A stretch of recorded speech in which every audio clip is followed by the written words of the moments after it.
महाराज जी, अभी आपकी जो पूज्य राजेंद्र जाट जी महाराज जी के साथ चर्चा हुई थी, जिसमें पूज्य महाराज जी ने बोला था कि गुरु प्रदत्त जो नियम है उसको वो कर लीजिए, मंत्र जैसे 11 माला दिया, उसके अलावा नाम जप कर सकते हैं। बट अभी क्या साधकों को जैसे इनको ही वो है संशय है कि महाराज जी पहले तो 11 माला से ज्यादा भी कर लेते थे, 20 कर लेते थे, अभी ऐसा मन में हो गया कि गुरु प्रदत्त 11 माला ही करनी है, उसके अलावा वहां संतों की बात को समझना चाहिए। देखो, प्रसंग भी कहा था कि एक संत थे जो राम राम राम राम जपते थे, 1 अरब नाम उन्होंने जपा भगवान का, तो भगवान का साक्षात्कार हो गया। उन्होंने गुरु नहीं बनाया था, तो सब संतों ने उनसे कहा कि आपने गुरु नहीं बनाया, निगुड़ा हो भले आप भगवत, लेकिन संत समाज में तो गुरु।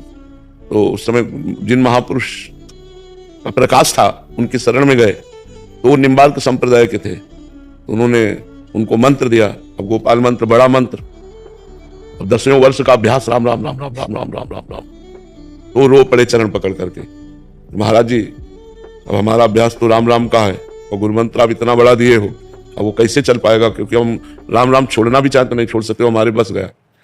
तो उन्होंने कहा कि आप थोड़ा गुरु मंत्र जपिए और फिर राम नाम जपिए। तो वो बात किस बात पर कही गई उसको समझना चाहिए, कि उनकी राम नाम में प्रबल आसक्ति थी, तो कहा कि थोड़ा गुरु मंत्र जप लो। तो जैसे जो साधक है, अब उसका राधा नाम में बहुत प्रेम हो गया, अब कहा जाता है गुरु मंत्र भी जपो, तो फिर बोले गुरु ने जो कहा है उतना तो नियम पूरा कर लो, हर समय फिर आधार आधार रखते रहो। और अगर आपका हर समय गुरु मंत्र चल रहा है तो उसे रोकने की जरूरत नहीं है। आप 50 माला गुरु मंत्र करते हो तो उसे कम करने की जरूरत नहीं है। वहां बात को समझना, संतों की बात को समझना चाहिए। तो वहां वो बात कही गई कि अगर बिल्कुल आपके नाम में रति दृढ़ हो रही है तो आप अपने गुरु ने जो नियम दिया है उन नियम को तो पूरा ही कर लो। मान लो गुरु ने कहा 11 माला 21 माला, तो वो माला हम करेंगे और फिर हर समय नाम जप करेंगे।